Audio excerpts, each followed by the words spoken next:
Nous allons parler en fait de la tenue des femmes de l'Assemblée. Même si nous n'avons pas le temps de prendre les deux chapitres concernant les femmes, mais au moins on va prendre le premier.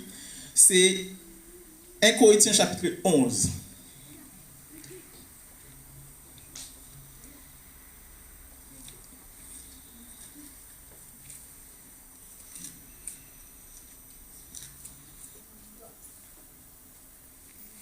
Sur la tenue des femmes dans les assemblées religieuses.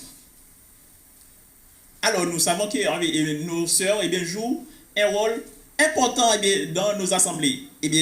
Comme Frère Jean a pris en fait, le chapitre la semaine dernière, en parlant en fait, du premier couple, Adam et Ève. Malheureusement, Satan est passé par en fait, la première femme pour en fait, faire entrer le péché dans le monde. C'est pour cela, malheureusement, nos sœurs ne peuvent pas jouir intégralement,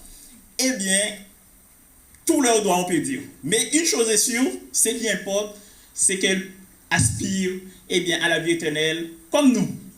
Amen. Elles sont candidates, elles sont postulantes à la vie éternelle. Ce qui importe, c'est être disciple de Jésus-Christ, observer les commandements de Dieu pour être sauvé.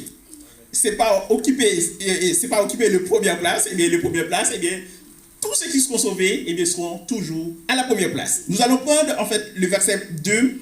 Je vous loue de ce que vous vous souvenez de moi à tous égards et de ce que vous retenez mes instructions telles que je vous les ai données.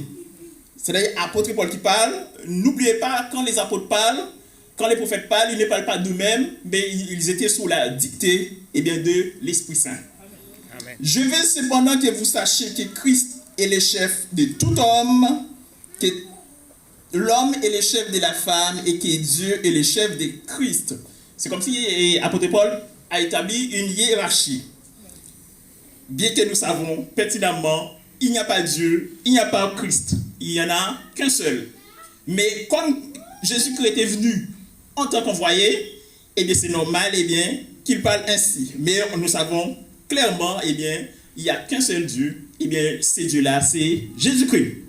Amen. Verset 4. Tout homme qui prie ou qui prophétise la tête couverte déshonore son chef. Ici, quand on parle des chefs, quand on parle, ici on parle de l'assemblée. On parle de la spiritualité. Le chef de l'église, le chef de l'homme, le chef de la femme, notre chef, c'est le Christ. C'est-à-dire un homme n'a pas droit de couvrir la tête quand il prêche, quand il prie, quand il parle au nom de Dieu. Ici, en fait,